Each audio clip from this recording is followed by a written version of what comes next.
بسم الله الرحمن الرحيم الحمد لله رب العالمين والصلاة والسلام على رسوله الأمين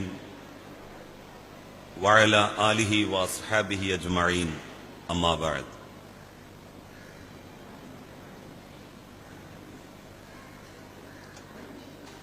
മർക്കസു സഖാഫത്ത് സുന്നിയയുടെ അനിഷേധ്യനായ അമരക്കാരനും കേരളത്തിലെ മുസ്ലിം ജനസാമാന്യത്തിന്റെ സർവതോന്മുഖമായ അഭിവൃദ്ധിക്കു വേണ്ടി അക്ഷീണം പ്രയത്നിച്ചുകൊണ്ടിരിക്കുന്ന മഹത് വ്യക്തിത്വത്തിന്റെ ഉടമയുമായ ഉസ്താദ് ഷേഖുന കാന്തപുരം എ പി അബൂബക്കർ മുസ്ലിയാർ അവർകളെ,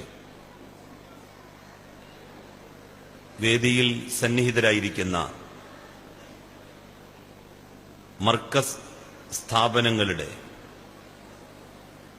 നടത്തിപ്പുകാരും കേരളത്തിലെ മതന്യൂനപക്ഷങ്ങളുടെ വിദ്യാഭ്യാസ പുരോഗതിക്കു വേണ്ടി അഹോരാത്രം പാടുപെടുകയും അതിന്റെ ഫലം പ്രകടമാകുമാറ് പ്രൗഢോജ്വലമായ നേതൃത്വം അവക്കൊക്കെ നൽകിക്കൊണ്ടിരിക്കുകയും ചെയ്യുന്ന പണ്ഡിത ശ്രേഷ്ഠരായ മഹത് വ്യക്തികളെ, സഹോദരീ സഹോദരന്മാരെ, പ്രിയപ്പെട്ട വിദ്യാർത്ഥിനികളെ, മർക്കസിന്റെ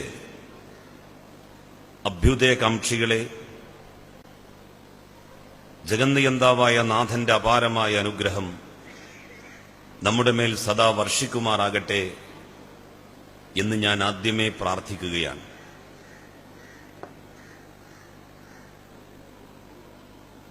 എന്റെ സാമൂഹ്യ രാഷ്ട്രീയ ജീവിതത്തിൽ ഒരാളും തുണക്കാതില്ലാതിരുന്ന ഒരു കാലത്ത് ഞാൻ പരിഗണിക്കപ്പെടേണ്ട ഒരു ഘടകം പോലുമല്ല എന്ന് പ്രചരിപ്പിക്കപ്പെട്ടിരുന്ന ഒരു സമയത്ത്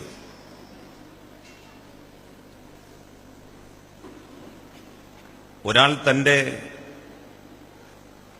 രാഷ്ട്രീയ ഭൂമികയിൽ ദാഹിച്ചു വലഞ്ഞ ഘട്ടത്തിൽ ഒരു തണലിനു വേണ്ടി തേടിയ സന്ദർഭത്തിൽ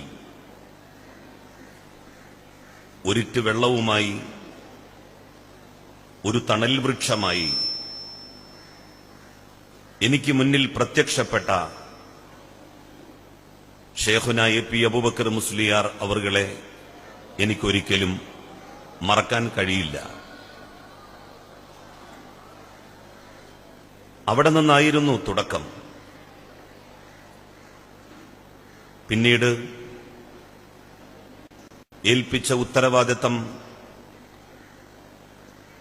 അള്ളാഹുവിന്റെ അപാരമായ അനുഗ്രഹത്താൽ വലിയ കുഴപ്പമില്ലാതെ മുന്നോട്ട് കൊണ്ടുപോകാനായി. എന്റെ കഴിവുകൊണ്ടല്ല, നിങ്ങളുടെയൊക്കെ അകമഴിഞ്ഞ പ്രാർത്ഥന കൊണ്ട്, എത്രയോ മനുഷ്യരുടെ മനം നൊന്ത പ്രാർത്ഥന കൊണ്ട് 2006 നേരത്തെ ഇവിടെ സൂചിപ്പിച്ചതുപോലെ ഞാൻ മത്സരിക്കുന്ന സമയത്ത് ആരും ജയത്തെക്കുറിച്ച് ചിന്തിച്ചിരുന്നില്ല. നല്ല മത്സരം കാഴ്ചവെക്കാനാകും എന്നേ കരുതിയിരുന്നുള്ളൂ.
വിജയസാധ്യത വളരെ വിദൂരമായിരുന്ന ഒരു ഘട്ടത്തിൽ അസാധ്യമായത് സാധ്യമാക്കാൻ ഒരുപാട് ആളുകൾ ഒത്തുകൂടിയിരുന്നു. ഞാൻ എന്നും ഓർക്കുന്നു, അസാധ്യമായതിനെ സാധ്യമാക്കാൻ മുട്ടിയ വാതിലുകളിൽ പലതും അടഞ്ഞു തന്നെ കിടന്നു. ചില വാതിലുകൾ തുറന്നു.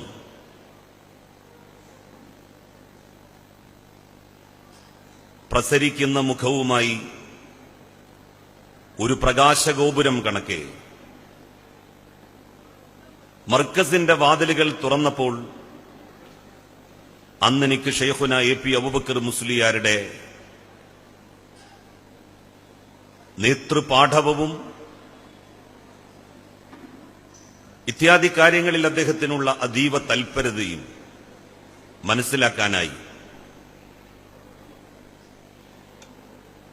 അദ്ദേഹവും അന്ന് ചോദിച്ചു, ജയിക്കുമോ എന്ന്. കുറച്ചു കഴിഞ്ഞ് അദ്ദേഹം തന്നെ ആ ചോദ്യത്തിന് മറുപടി നൽകി, ജയിക്കും, ധൈര്യമായി പോയിക്കോളൂ. ആ വാക്കുകൾ പകർന്ന ഊർജമായിരുന്നു പിന്നീട് പോരാട്ട ഭൂമികയിൽ ആവേശത്തോടെ മുന്നേറാൻ ഞങ്ങൾക്ക് പ്രചോദനമായത്. പണ്ട് എവിടെയോ പഠിച്ച, മറന്നുപോയ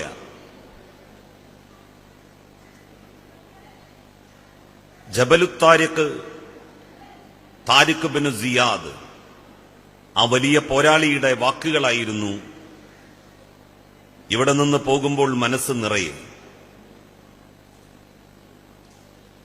ഒരു കപ്പലിൽ പടയാളികളുമായി വന്ന താരിഖ് ബിൻ സിയാദ് പടയാളികൾ കാണെ കപ്പൽ കത്തിച്ചു. എന്നിട്ട് പടയാളികളോട് പറഞ്ഞു, രണ്ട് മാർഗമേ ഉള്ളൂ നിങ്ങളുടെ മുന്നിൽ. ഒന്ന്, പൊരുതി ജയിക്കുക, അതല്ലെങ്കിൽ പിന്തിരിഞ്ഞോടി കടലിൽ മുങ്ങിച്ചാവുക. ഏത് വേണമെന്ന് നിങ്ങൾക്ക് തീരുമാനിക്കാം. താരിഖ് ബിൻ സിയാദിന്റെ ആ വാക്കുകൾ ആ തെരഞ്ഞെടുപ്പിൽ ഉടനീളം എന്റെ മനസ്സിലുണ്ടായിരുന്നു.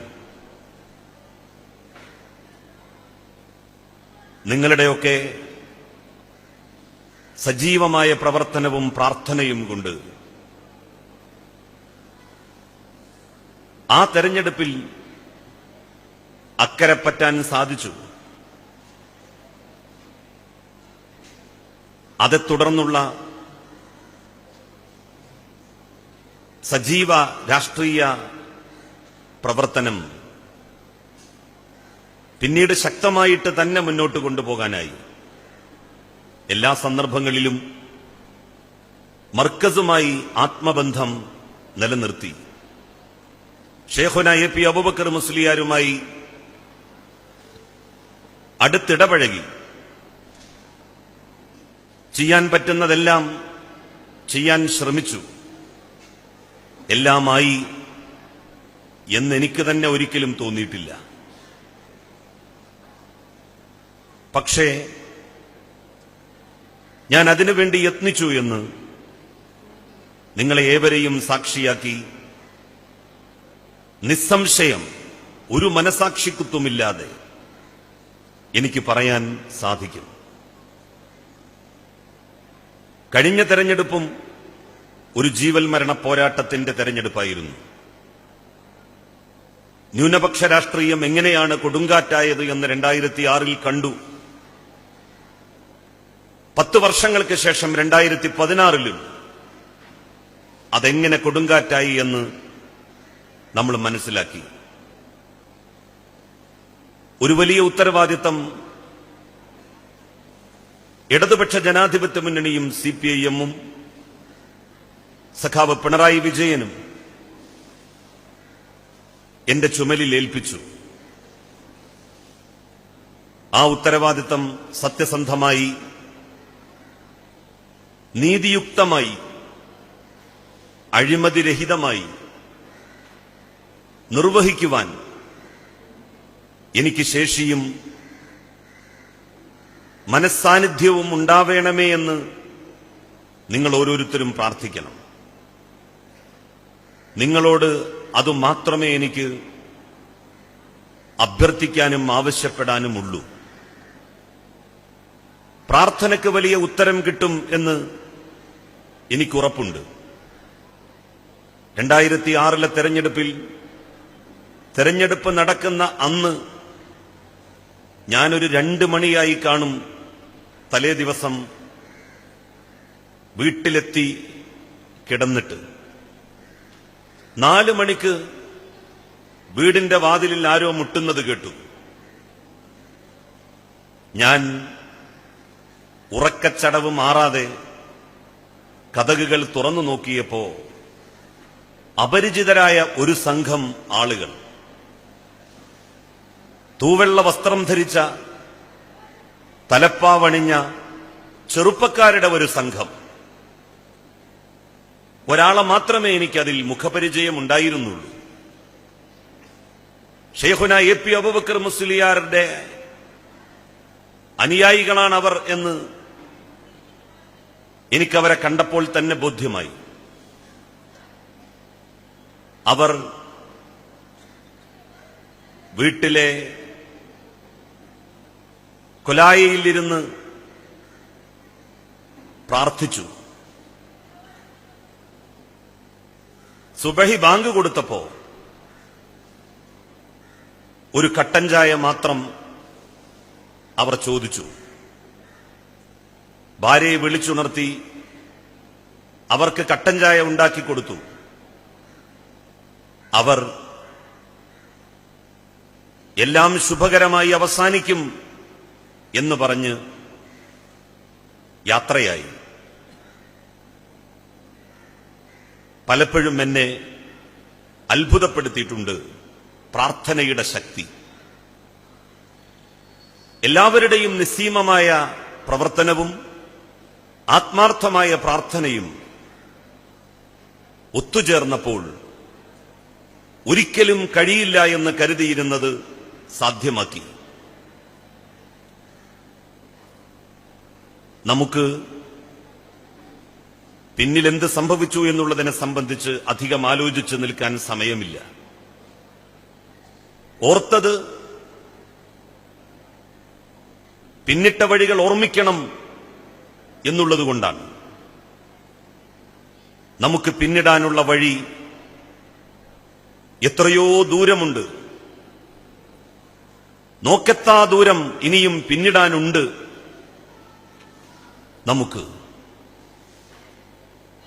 നമ്മളുടെ നാടിന്റെ, സമൂഹത്തിന്റെ, സമുദായത്തിന്റെ പൂവണിയാത്ത സ്വപ്നങ്ങൾ പൂവണിയിക്കുവാൻ കഠിനാധ്വാനം ചെയ്യേണ്ടതുണ്ട്. ആ വഴിയിൽ ഒരു വിളക്കുമാടമായി ഷെയ്ഖുന AP അബൂബക്കർ മുസ്ലിയാർ ഉണ്ടാകും എന്നെനിക്കുറപ്പാണ്. മർക്കസും അനുബന്ധ സ്ഥാപനങ്ങളും എന്നെ സംബന്ധിച്ചിടത്തോളം അപരിചിതമല്ല, വളരെ വളരെ സുപരിചിതമാണ്. ഒരുപാട് തവണ ഞാൻ ഇവിടെ വന്നിട്ടുണ്ട്, പ്രസംഗിച്ചിട്ടുണ്ട്. പക്ഷെ ഇപ്പോൾ ഞാൻ എത്തിയത് സഖാവ് പിണറായി വിജയന്റെ നേതൃത്വത്തിലുള്ള സർക്കാരിലെ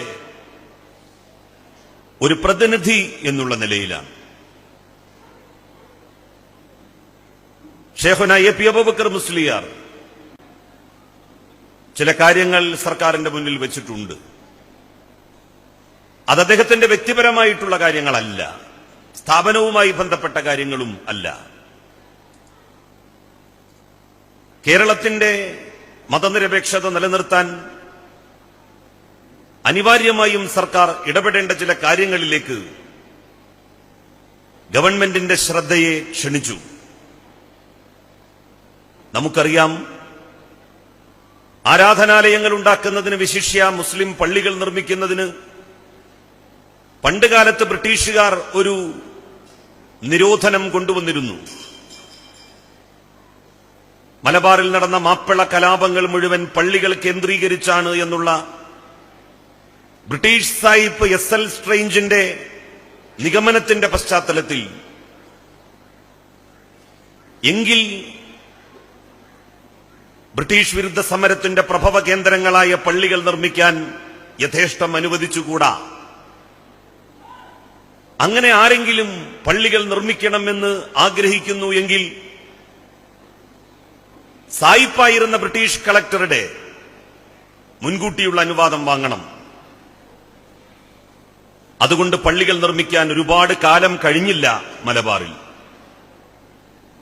സ്വാതന്ത്ര്യം 1947 കിട്ടി. 57 വരെ കേരള സംസ്ഥാനം രൂപീകരിക്കപ്പെടുന്നത് വരെ മദിരാശി സർക്കാരിന്റെ കീഴിലായിരുന്നു മലബാർ. ആ 10 വർഷം ഭരിച്ചിരുന്ന ഗവൺമെന്റ് ആ നിയമത്തെക്കുറിച്ച് മൗനം അവലംബിച്ചു. 1957 കേരളം രൂപം കൊണ്ടതിന് ശേഷം നടന്ന ആദ്യത്തെ തെരഞ്ഞെടുപ്പിൽ EMSന്റെ നേതൃത്വത്തിലുള്ള ഗവൺമെന്റ് അധികാരത്തിൽ വന്നു. ആ ഗവൺമെന്റിന് പിന്നിട്ട 10 വർഷത്തിൽ മതനിരപേക്ഷ സർക്കാർ എന്ന് വിശേഷിപ്പിക്കപ്പെട്ട ഗവൺമെന്റ് പള്ളികളുടെ നിർമ്മാണവുമായി ബന്ധപ്പെട്ടെടുത്ത തീരുമാനവുമായി മുന്നോട്ടു പോകാമായിരുന്നു. ആ നിയമം കണ്ടില്ലെന്ന് നടിക്കാമായിരുന്നു. അതിന് പകരം ആ നിയമം അറബിക്കടലിലേക്ക് വലിച്ചെറിഞ്ഞു. മാപ്പിള ഔട്ട്റേജസ് ആക്ട്, മാപ്പിളമാർ സംഘം ചേരുന്നതും യോഗം ചേരുന്നതും വരെ നിരോധിച്ചുകൊണ്ടുള്ള നിയമങ്ങൾ അറബിക്കടലിൽ കെട്ടിത്താഴ്ത്തി. മലബാറിൽ അമ്പരചുംബികളായിട്ടുള്ള പള്ളികൾ ഇന്ന് കാണുന്നു എങ്കിൽ അന്നത്തെ ആ ഗവൺമെന്റിന്റെ ശക്തമായ ഇടപെടലിനെ തുടർന്നാണ് ഈ സാഹചര്യത്തിലേക്ക് നമുക്ക് നടന്നെത്താൻ വേണ്ടി സാധിച്ചത് എന്ന് ഓരോരുത്തർക്കും നിശ്ചയമുള്ള കാര്യമാണ്. ആ നിയമം പുനർജീവിപ്പിക്കപ്പെട്ടിരിക്കുന്നു കേരളത്തിൽ. കേന്ദ്ര സർക്കാർ കഴിഞ്ഞ 5-6 വർഷങ്ങൾക്ക് മുൻപ് കൊണ്ടുവന്ന ഒരു നിയമത്തിന്റെ പശ്ചാത്തലത്തിൽ കഴിഞ്ഞ 5 വർഷം അർത്ഥഗർഭമായ മൗനം അവലംബിച്ചു. അതുമായി ബന്ധപ്പെട്ട് എത്രയോ പള്ളികൾക്ക് നമ്പർ കിട്ടാതെ കിടക്കുന്നുണ്ട് കേരളത്തിൽ. ഇതിനൊരു പരിഹാരമുണ്ടാക്കണം എന്നതായിരുന്നു ഷേഖുന AP അബൂബക്കർ മുസ്ലിയാർ സർക്കാരിന്റെ മുന്നിൽ വെച്ച ആദ്യത്തെയും അവസാനത്തെയും കാര്യം. അത് സംബന്ധമായി ഒരു തീരുമാനം സർക്കാർ എടുക്കും. കേരളത്തിലെ മതന്യൂനപക്ഷങ്ങൾക്ക് ആരാധനാലയങ്ങൾ ഉണ്ടാക്കുന്നതിന് അപ്രഖ്യാപിതമായി നിലനിൽക്കുന്ന വിലക്ക് ഗവൺമെന്റ് നീക്കും. ഏതെങ്കിലും സംഘടനകളോ ഏതെങ്കിലും വർഗീയ പിന്തിരിപ്പൻ ശക്തികളോ ഉമ്മാക്കി കാണിച്ചാൽ മുട്ടുകുത്തിപ്പോകുന്ന ഒരു ഗവൺമെന്റ് അല്ല കേരളത്തിൽ ഇപ്പോൾ ഭരണം നടത്തിക്കൊണ്ടിരിക്കുന്നത്. IS ഭീകരതയുമായി ബന്ധപ്പെട്ട് വലിയ വിവാദങ്ങൾ ഉയർന്നു വന്നു സമീപകാലത്ത്. കേരള നിയമസഭയിൽ അതുമായി ബന്ധപ്പെട്ട് പ്രതിപക്ഷ നേതാവ് ഒരു പ്രമേയം കൊണ്ടുവന്നു. ആ പ്രമേയത്തിന്റെ ചർച്ചയിൽ പങ്കെടുത്തുകൊണ്ട് സഖാവ് പിണറായി വിജയൻ കേരളത്തിന്റെ മുഖ്യമന്ത്രി പറഞ്ഞ വാക്കുകൾ എന്തുമാത്രം ആത്മവിശ്വാസമാണ് നമുക്കൊക്കെ പകർന്നു നൽകിയത്. നിയമസഭാംഗമായിരുന്നിട്ടും മന്ത്രിയായിരുന്നിട്ടും ആ പ്രസ്താവനയുടെ കരുത്ത് പകർന്നു നൽകിയ ആത്മവിശ്വാസത്തിന് അതിരുകളില്ലായിരുന്നു. വ്യക്തിപരമായി എന്നെ സംബന്ധിച്ചിടത്തോളം എന്നെപ്പോലുള്ള ഒരാളുടെ സ്ഥിതി ഇതാണെങ്കിൽ ഈ നാട്ടിലെ സാധാരണക്കാരായിട്ടുള്ള ഇസ്ലാം മതവിശ്വാസികളുടെ സ്ഥിതി എന്താകും? ആ പ്രസ്താവന കേട്ടപ്പോൾ അങ്ങനെ ശഠിച്ച് പറയാൻ, ഏത് പ്രതിസന്ധിയിലും കൂടെയുണ്ടാകും എന്നുള്ള സന്ദേശം നൽകാൻ കഴിവും ചെങ്കൂറ്റവും നട്ടെല്ലുമുള്ള ഒരു ഭരണാധികാരിയുടെ കീഴിൽ അദ്ദേഹത്തിന്റെ സഹപ്രവർത്തകനായി പ്രവർത്തിക്കാൻ കഴിയുന്നു എന്നുള്ളത് അഭിമാനകരം തന്നെയാണ് എന്ന് പറയുന്നതിൽ എനിക്ക് ശേഷം മടിയില്ല. നേടിയ നേട്ടങ്ങളെക്കുറിച്ചല്ല, നേടാനിരിക്കുന്ന നേട്ടങ്ങളെ അത്യുത്സാഹപൂർവം തേടുന്ന അന്വേഷണ കുതുകികളുടെ കൂട്ടത്തിലാണ് നമ്മൾ ഉണ്ടാവേണ്ടത്. എന്റെ ഉപ്പൂപ്പാക്കൊരാനുണ്ടാർന്നു എന്ന് പറഞ്ഞ് മേനി നടിക്കലല്ല നമ്മളുടെ ഉത്തരവാദിത്വം, ചുമതല. നേടിയതിനെക്കുറിച്ച് അഭിമാനിക്കണം, പക്ഷേ നേടാനിരിക്കുന്നവയെക്കുറിച്ച് അത്യുത്സാഹപൂർവം തേടിക്കൊണ്ടേയിരിക്കണം. ശൈഖുന എ പി അബൂബക്കർ മുസ്ലിയാർ നാടിനും സമൂഹത്തിനും സമുദായത്തിനും എന്താണിനി നേടാനുള്ളത്, അവയെക്കുറിച്ചുള്ള തീക്ഷ്ണമായ അന്വേഷണത്തിന്റെ വഴിയിലാണ്. ആ വഴിയിലൂടെയുള്ള നടത്തമാണ് ചരിത്രത്തെ പുനഃസൃഷ്ടിച്ചിട്ടുള്ളത്, കാലത്തെ പുനഃസംവിധാനിച്ചിട്ടുള്ളത്. നേടാൻ കഴിയില്ല എന്ന് കരുതിയിരുന്നത് നേടിയെടുക്കാൻ ഒരു ജനതയ്ക്ക് പ്രചോദനവും ആവേശവും ആയത്. തീർച്ചയായും മതന്യൂനപക്ഷങ്ങൾ, വിശിഷ്യ മുസ്ലിങ്ങൾ, മതതീവ്രവാദത്തിനും ഭീകരവാദത്തിനും എതിരായിട്ടുള്ള നിലപാട് സ്വീകരിച്ച് മുന്നോട്ടു പോവുകയാണ്. കേരളത്തിലെ മദ്രസ പ്രസ്ഥാനം, ദീനീ സംരംഭങ്ങൾ, അവയൊക്കെ തന്നെ ഭീകരതയ്ക്കൊരു ഘട്ടത്തിലും വളക്കൂറുള്ള മണ്ണാക്കി കേരളത്തെ മാറ്റിയിട്ടില്ല. ഭീകരവിരുദ്ധതയാണ് എല്ലാ മതസ്ഥാപനങ്ങളുടെയും മുഖമുദ്ര. അങ്ങനെ ആവണം. തീവ്ര വികാരങ്ങളും ചിന്തകളും വെച്ചു പുലർത്തുന്നവരെ ഒറ്റപ്പെടുത്തണം, അവരെ ശരിയുടെ വഴിയിലേക്ക് കൊണ്ടുവരണം. നമ്മളുടെ രാജ്യം ഒരു ബഹുമത സാമൂഹ്യ ഘടന നിലനിൽക്കുന്ന രാജ്യമാണ്. ഒരുപാട് മതങ്ങൾ, വിശ്വാസങ്ങൾ, വിഭാഗങ്ങൾ, ഭാഷകൾ എല്ലാം ഉണ്ട്. എല്ലാവരെയും ഒരു മതക്കാരാക്കുക എന്നുള്ളത് ഇസ്ലാം അഭിലഷിക്കുന്നേയില്ല. അള്ളാഹുവിന് എല്ലാവരെയും ഒരു മതക്കാരാക്കാമായിരുന്നില്ലേ? എന്തുകൊണ്ട് അള്ളാഹു അതാക്കിയില്ല? ലോകത്തുള്ള മുഴുവൻ മനുഷ്യരെയും ഒരേ ഭാഷ സംസാരിക്കുന്നവരാക്കാൻ അള്ളാഹുവിന് നിഷ്പ്രയാസം കഴിയുമായിരുന്നില്ലേ? എന്തേ അള്ളാഹു അത് ചെയ്തില്ല? ലോകത്തുള്ള എല്ലാ മനുഷ്യരെയും വെള്ളത്തൊലിയുള്ളവരാക്കി സൃഷ്ടിക്കാൻ അള്ളാഹു വിചാരിച്ചാൽ നിഷ്പ്രയാസം കഴിയുമായിരുന്നില്ലേ?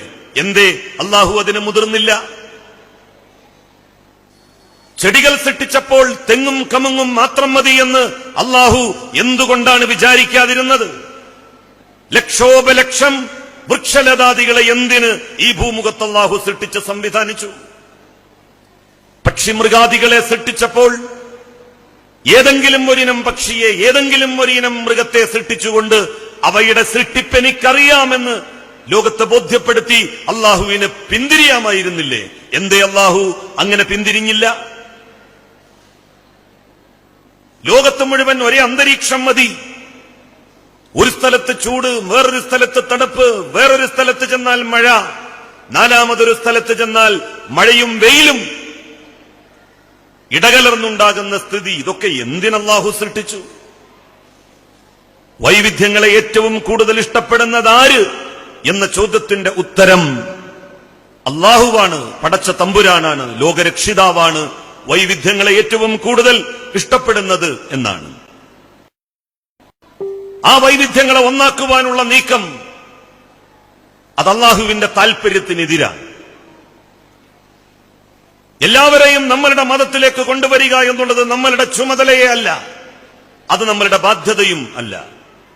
സ്വർഗലബ്ധി സാധ്യമാകണമെങ്കിൽ ഒരു മുസ്ലിം ഒരാളെ തന്റെ മതത്തിലേക്ക് പരിവർത്തനം ചെയ്യിപ്പിച്ച് കൊണ്ടുവരണമെന്ന് വിശുദ്ധ ഖുർആനിലെ ഏതെങ്കിലും ഒരു സൂക്തം ഉദ്ധരിച്ചുകൊണ്ട് ആർക്കെങ്കിലും പറയാൻ കഴിയുമോ? ആരെങ്കിലും വായിച്ച് പഠിച്ച് അവർക്കിഷ്ടപ്പെട്ട മതം സ്വീകരിക്കുന്നതിൽ നമ്മളുടെ രാജ്യത്തിന്റെ ഭരണഘടന എതിര് നിൽക്കുന്നുമില്ല. എല്ലാവരെയും നമ്മളുടെ മതക്കാരാക്കുക എന്നുള്ളത് നമ്മളുടെ ചുമതലയല്ല.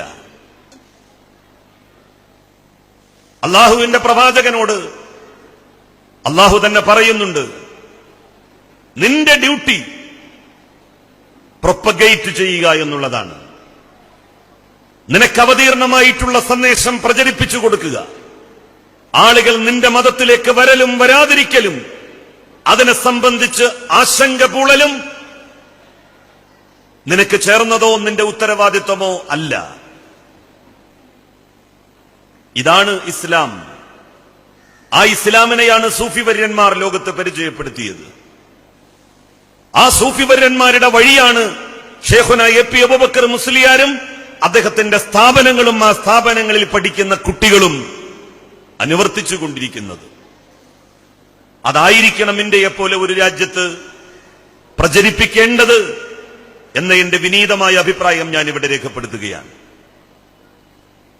സമയം വൈകി, എല്ലാവരും വീട്ടിലെത്തുവാനുള്ള വലിയ ആഗ്രഹത്തിലും തത്രപ്പാടിലുമാണ്. ഞാൻ എന്റെ വാക്കുകൾ ദീർഘിപ്പിച്ചു കൊണ്ടുപോകുന്നില്ല. ഷേഖുന എ പി അബൂബക്കർ മുസ്ലിയാരുടെ നേതൃത്വത്തിൽ സുന്നി പ്രസ്ഥാനവും ഈ സ്ഥാപനവും എന്നോട് കാണിക്കുന്ന സ്നേഹത്തിന്, ഊഷ്മളമായ വൈകാരികതക്ക് നന്ദി പറയാൻ എന്റെ പദാവലികളിൽ വാക്കുകളില്ല. നേരത്തെ ഇവിടെ സൂചിപ്പിച്ചതുപോലെ ഒരു രാഷ്ട്രീയക്കാരന്റെ ഡിക്ഷണറിയിൽ നോ എന്ന വാക്കില്ല. അങ്ങനെ ഒരു വാക്കുണ്ടെങ്കിൽ he is not a politician. എന്റെ പദാവലികളിൽ നിങ്ങൾ കാണിക്കുന്ന, പ്രകടിപ്പിക്കുന്ന ഓരോ ഘട്ടത്തിലും ചെയ്ത സേവനങ്ങൾക്കും സഹായങ്ങൾക്കും പിന്തുണക്കും നന്ദി പറയാൻ വാക്കുകളില്ല. എന്റെ കടപ്പാടിന്റെ മൗനഭംഗി നഷ്ടപ്പെടുത്താതെ ഞാൻ അതെല്ലാം എന്റെ മനസ്സിന്റെ മണിച്ചപ്പിൽ സൂക്ഷിക്കുകയാണ്. വീണ്ടും ഞാൻ നിങ്ങളോട് അഭ്യർത്ഥിക്കുന്നു, ഒരേ ഒരു കാര്യം, ഉസ്താദ് ഉൾപ്പെടെയുള്ളവർ, ഇവിടെ പഠിക്കുന്ന അനാഥാലയത്തിൽ അന്തേവാസികൾ, പണ്ഡിതന്മാർ, ഇവിടെ പഠിക്കുന്ന വിദ്യാർത്ഥികൾ, അവരോടൊക്കെയുള്ള എന്റെ എളിയ അഭ്യർത്ഥന, ഈ വലിയ ഉത്തരവാദിത്തം അഴിമതിരഹിതമായി, നിഷ്പക്ഷമായി, നീതിയുക്തമായി നിർവഹിച്ചു മുന്നോട്ടു പോകുവാൻ ജഗന്നിയന്താവായ നാഥൻ തുണക്കട്ടെ എന്നെ എന്ന നിങ്ങളുടെ പ്രാർത്ഥനയാണ് ഈ സ്വീകരണത്തിന് നിങ്ങളുടെ ഭാഗത്തു നിന്ന് ഉണ്ടാകേണ്ട പ്രതികരണം എന്നറിയിച്ചുകൊണ്ട് എല്ലാ മുന്നോട്ടുള്ള പ്രയാണവീഥിയിലും സർക്കാരിന്റെയും വ്യക്തിപരമായി എന്റെയും സാന്നിധ്യവും സാമീപ്യവും ഷേഖുന എ പി അബൂബക്കർ മുസ്ലിയാർക്കും അദ്ദേഹത്തിന്റെ സംഘത്തിനും അദ്ദേഹം നടത്തുന്ന സ്ഥാപന സമുച്ചയങ്ങൾക്കും ഉണ്ടാകും എന്നറിയിച്ചുകൊണ്ട് ഒരിക്കൽ കൂടി നിങ്ങൾ നൽകിയിട്ടുള്ള സ്വീകരണത്തിനുള്ള നന്ദി, കടപ്പാട് വാക്കുകളിൽ രേഖപ്പെടുത്താൻ ഞാൻ അശക്തനാണ് എന്നറിയിച്ചുകൊണ്ട് എന്റെ വാക്കുകൾ അവസാനിപ്പിക്കുന്നു. വാഖിറ ദഅ്വാന അനിൽ ഹംദുലില്ലാഹി റബ്ബിൽ ആലമീൻ. അസ്സലാമു അലൈക്കും വറഹ്മത്തുള്ളാഹി വബറകാതുഹു.